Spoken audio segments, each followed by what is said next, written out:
Assalamualaikum warahmatullahi wabarakatuh. Rahayu, rahayu, rahayu. Om Swastiastu, salam. Assalamualaikum, namo buddhaya, salam sejahtera untuk kita semuanya. Oke teman-teman, bagaimana kabarnya pada pagi hari ini? Tentunya pasti sehat, kaya raya, dan bahagia. Saya tidak bosan-bosan mengingatkan teman-teman untuk selalu berucap kata-kata positif, sehat, kaya raya, dan bahagia. Itu adalah tujuan hidup. Oke teman-teman, pada kesempatan kali ini mari kita belajar lagi ya, belajar tentang ilmu hidup gitu kan, belajar tentang spiritual. Nah, cuman banyak orang di luar sana memahami spiritual itu bagian klenik gitu kan, perdemitan, pergaiban, dan lain-lain. Oh tidak, itu ada sendiri nama ilmunya. Yang namanya spiritual itu kan berasal dari kata spirit. Nah, spirit itu semangat. Nah, semangat itu berasal dari hidup. Jadi spiritual itu adalah ilmu-ilmu yang mempelajari tentang ilmu kehidupan supaya dalam menjalani hidup ke depan penuh dengan kemudahan, penuh dengan kemuliaan dan kelancaran. Kurang lebihnya seperti itu untuk masalah spiritual teman-teman. Oke, sebelum kita lanjut alangkah baiknya teman-teman subscribe ya, karena subscribe Anda akan membantu supaya YouTube ini, video ini semakin dikenal banyak orang ya, semakin dikenal oleh banyak orang, tentunya dapat pahala juga. Yang kedua, jangan lupa share. Kalau memang video ini benar-benar bermanfaat sekali teman-teman, silakan share dan jangan lupa komen. Oke teman-teman, pada kesempatan kali ini mari kita belajar tentang konsep takdir ya. Jadi ini ada konsep takdir. Seperti apa sih sebenarnya konsep takdir itu ya? Konsep takdir itu seperti apa? Yuk kita mulai berbicara, belajar tentang konsep takdir. Oke teman-teman, perlu diingat bahwa kita sebenarnya hidup di dunia itu dua kali teman-teman ya. Pertama, hidup kita di alam rahim ibu kita.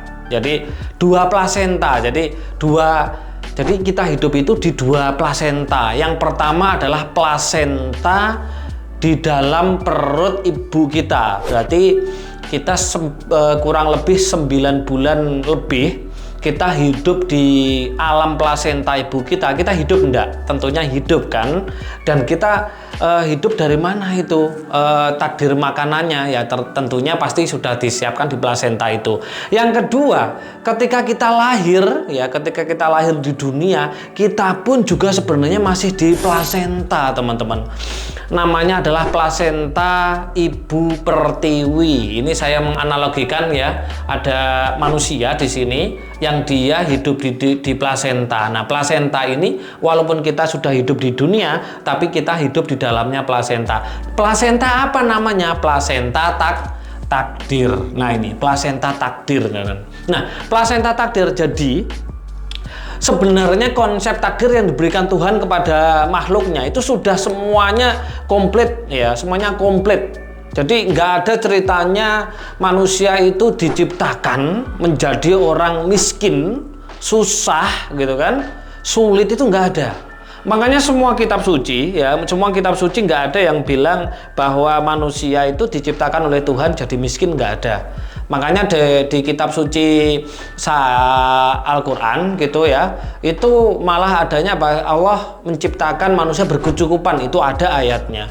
Dan menciptakan manusia berkelimpahan, ghaniyun, kaya, itu juga ada teman-teman. Tapi kalau manusia diciptakan miskin, itu nggak ada. Itu bukti bahwa konsep takdir ini, manusia takdir itu sebenarnya adalah kaya. Nah, jadi di sini kita hidup di dunia ada takdir. Ini titik-titik ini saya analogikan sebagai takdir ya teman-teman. Nah, titik-titik hitam ini. Nah, di sini ada mobil, ada uang, ada aset tanah, ada rumah, ada uang lagi triliunan. Itu sama teman-teman. Nah, sama ya teman-teman. Nah, tetapi permasalahannya kenapa ada orang miskin gitu kan, ada orang kaya, setengah miskin, setengah kaya, dan lain-lain. Kenapa? Karena plasentanya gitu ya, karena plasentanya ini bocor. Nah, ini plasentanya bocor.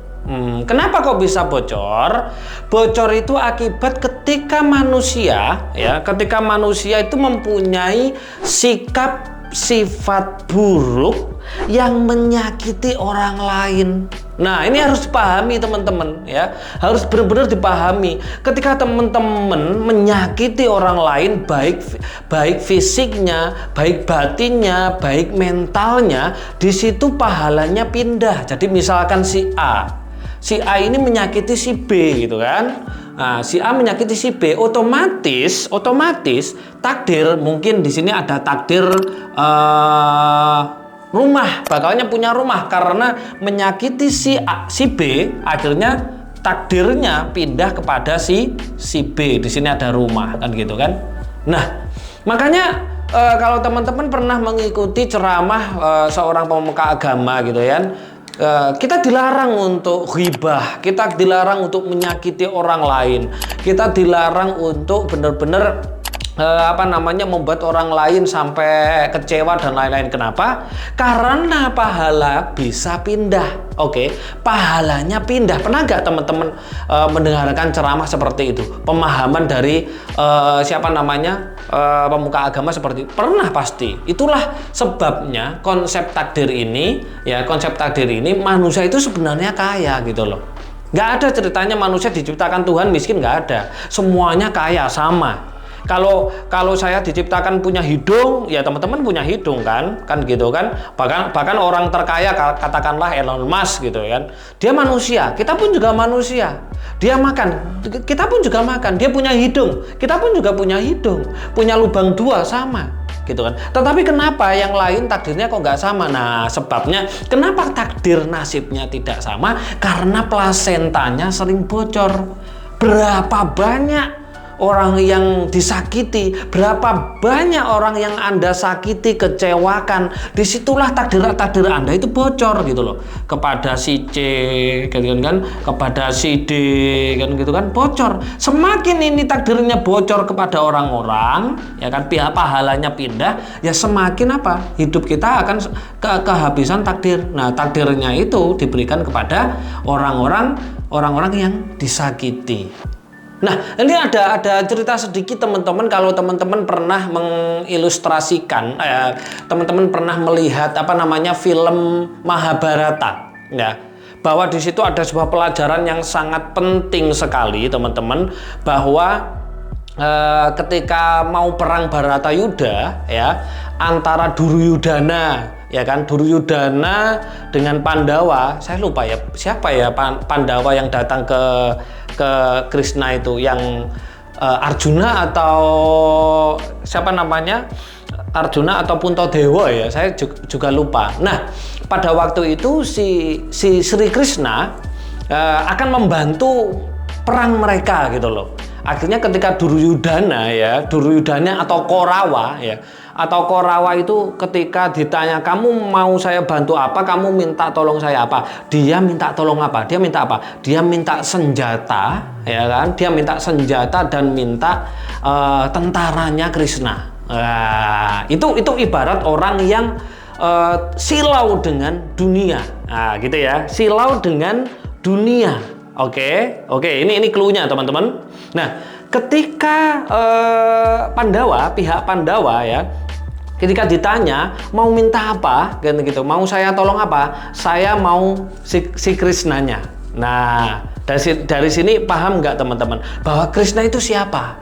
Krishna itu adalah dewa kan gitu kan. Di mitologi Hindu, Krishna adalah seorang dewa kan gitu kan. Nah, ketika Duryudana meminta senjata dan tentaranya, justru Pandawa minta Sri Krishnanya. Nah, akhirnya apa yang terjadi? Ketika perang, yang menang siapa? Jelas yang menang adalah Pandawa. Karena di kubu Pandawa ada Krishna. Pemiliknya siapa? Pemilik tentara dan pemiliknya senjata. Ini perlu teman-teman pahami. Kalau teman-teman menginginkan yang namanya hidup mulia, punya aset, punya rumah, punya mobil, hidup makmur, uangnya betah di dalam dirinya, berarti teman-teman ya harus apa? Harus menyamakan dirinya dengan siapa? Dengan pemiliknya itu, dunia. Siapa pemilik dunia? Kalau konsep agama adalah Tuhan, Sang yang widewase, Gusti, Tuhan, Gusti Allah dan lain-lain, kan seperti itu kan? Nah, tetapi kebanyakan teman-teman di luar sana, ya kan, di luar sana tidak memahami konsep ini gitu loh. Sehingga konsep takdir yang diberikan pelajaran lewat film Mahabharata tadi, akhirnya apa? Mau kepengen punya A, P, B, dan C, kepengen harta, kepengen uang banyak, tetapi tidak mau menyamakan sikap sifatnya dengan Tuhan, gitu loh. Tetapi apa? Harusnya apa? Harusnya kalau nggak mau bocor lah, orang yang plasentanya bocor ini teman-teman kita kembalikan, bocor banyak sekali kan, bocor kan gitu kan ke temen. Ini adalah orang yang dimana dia itu sikap sifatnya tidak apa ya, menyamakan diri kepada Tuhan. Welas asih itu kan, kasih sayang. Makanya saya pernah membuat status di HP saya teman-teman, kalau teman-teman pernah masih ingat ya, kalau engkau mau dirahmati Tuhan, maka rahmati dulu makhluk-makhluk Tuhan, kan gitu kan.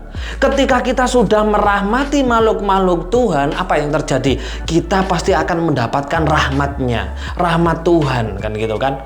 Makanya kita harus baik kepada siapa? Kepada diri kita, kepada orang lain, kan gitu kan, kepada keluarga, kepada bawono. Supaya apa? Supaya takdir kita ini tidak bocor. Ya, jadi nggak mudah marah, nggak mudah pegel, mangkel dan lain-lain. Makanya konsepnya tadi antara Korawa dan Pandawa. Yang Pandawa lebih memilih Krishna. Kenapa? Karena dia memilih sang pemilik. Makanya yang dipikirkan itu adalah bagaimana menjadi manusia baik dan baik. Ketika kita baik, otomatis kita nggak usah ribet ruwet belajar vibrasi, getaran, frekuensi. Otomatis kita itu sudah sama gitu loh, vibrasinya sama dengan Sang Maha Hidup. Ketika kita sudah sama dengan Sang Maha Hidup, otomatis hidup kita akan dihidupi oleh Tuhan, semuanya akan diberikan dan ini cair gitu loh. Kenapa? Karena konsepnya itu adalah kita harus menyamakan. Karena di dalam diri kita ada ruh Tuhan, ya kita harus menyamakan gitu loh. Nah, tetapi kalau seperti Korawa tadi, hidup yang dipikir hanya mengejar dunia dan dunia nggak akan pernah dapat. Makanya saya dulu pernah bilang bahwa uang dan kekayaan datang bukan karena pekerjaan, bukan lamanya bekerja, bukan juga karena kepintaran, bukan juga karena titel dan jabatan, bahkan usaha dan bisnis. Enggak, bukan karena itu. Banyak orang bekerja dari pagi sampai malam gitu-gitu aja banyak. Pejabat yang korupsi juga banyak, kan gitu kan. Usaha bisnis bukan mendapatkan uang tapi mendapatkan utang juga banyak. Karena apa? Karena itu lagi, kita harus kepada sang pemiliknya gitu loh. Kita harus menyamakan kita dengan Tuhan gitu loh. Sikap Rahman Rahim, baik, welas asih gitu kan. Boro-boro teman-teman mangkel pegel gitu kan, menyakiti orang lain sehingga pahalanya pindah atau takdirnya pindah kepada si B, si C. Makanya tadi di konsep ilmu Mahabharata tadi, kalau teman-teman masih ingat, kenapa pihak Korawa milih senjata dan milih tentara? Karena dia punya anggapan ketika punya senjata, punya tentaranya Krishna, dia bisa menang. Justru tidak bisa. Karena apa? Pemiliknya senjata dan tentara itu adalah Sri Krishna. Makanya Pandawa pinter memilih si Krishnanya, karena yang punya adalah Dewa Krishna, kan gitu. Nah, ini perlu dipahami. Makanya teman-teman, ketika mengikuti pelatihan RK ya, di situ ada 3 step yang harus dijalankan. 3 step aja, nggak usah banyak materi sampai ribet, ruwet dan lain-lain. Apalagi teman-teman kalau diberikan materi banyak seperti itu ya, ada belasan ya,